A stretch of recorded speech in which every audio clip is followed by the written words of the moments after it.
Have you ever wondered why fear can be so powerful, so paralyzing that it often stops us from pursuing our dreams? It's a question that we've all asked ourselves at one point or another. Fear, this invisible force, has an uncanny knack for wrapping its icy fingers around our hearts and minds, freezing us in our tracks, stopping us dead in our paths to success. Consider this. Fear is as ubiquitous as the air we breathe. It's there, swirling around us, permeating our everyday lives. It's in the apprehension we feel when we step onto a stage. It's in the unease that pricks us when we're alone in a dark alley. It's in the dread that washes over us when we face the unknown, when we step out of our comfort zones. It's this omnipresent, all-pervading entity that has the power to shape our decisions, dictate our actions, and often limit our potential. But here's the thing, fear isn't always the villain it's made out to be. It's not some malevolent force out to get us. In fact, fear is an integral part of our survival mechanism. It's our body's way of protecting us from harm, from danger.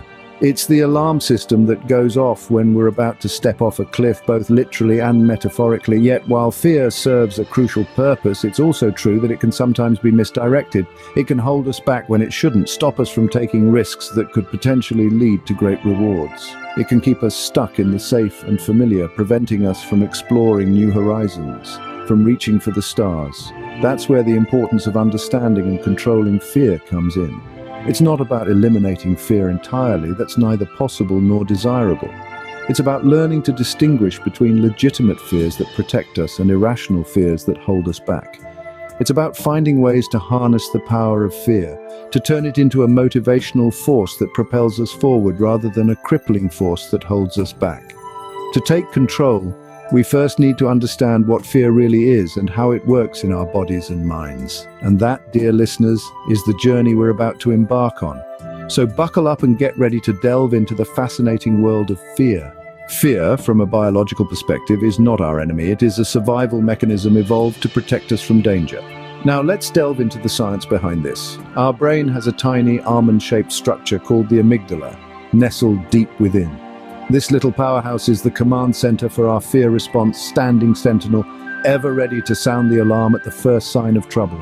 When we perceive a threat, whether it's a snarling dog or a looming deadline, the amygdala springs into action. It sends signals to various parts of our body, preparing us for what's known as the fight or flight response. This is a coordinated, full-body mobilization to either confront the danger or make a swift escape. It's a primal, instinctive reaction that has kept our ancestors safe from predators and other threats for millions of years. So what happens when the amygdala sounds the alarm? Well, it's like dominoes falling.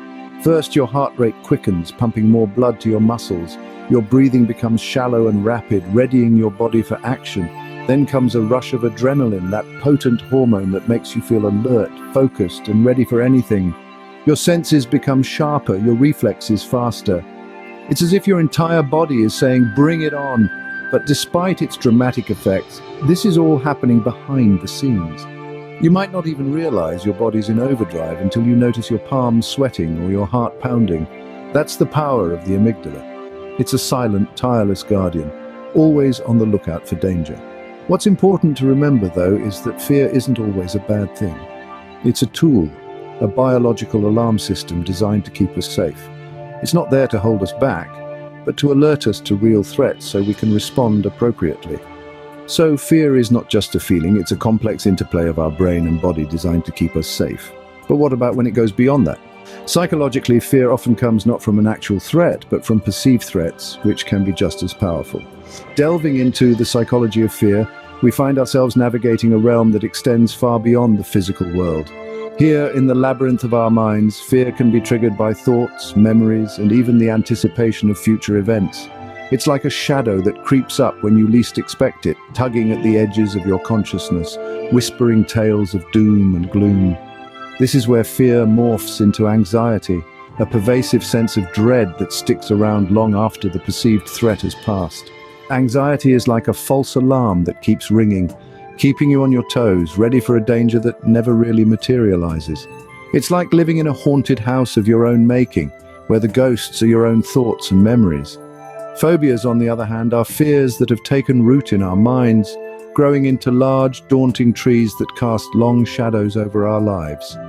They might stem from a single traumatic event, or from a series of negative experiences. They are irrational, yet they feel so real, so tangible, that we can't help but respond as if the threat were right in front of us. Fear can be both rational, a response to a real and immediate danger, and irrational, a reaction to perceived threats that exist only in our minds. But here's the thing, our bodies can't tell the difference. Our hearts pound, our palms sweat, our breath quickens whether the threat is real or imagined. This is the power of the human mind. It can conjure up worlds of horrors from mere thoughts, turning benign situations into nightmares. But just as it can create these fears, it can also learn to dissipate them. With understanding and practice, we can learn to question our fears, to challenge them, to see them for what they really are, products of our own imagination. Understanding the psychology of fear helps us see that our fears, though real to us, may not always be based in reality. Now that we understand fear, how do we take control of it? Fear, a primal instinct, can often overwhelm us, but there are ways we can manage it. Let's explore some strategies that can help us take the reins.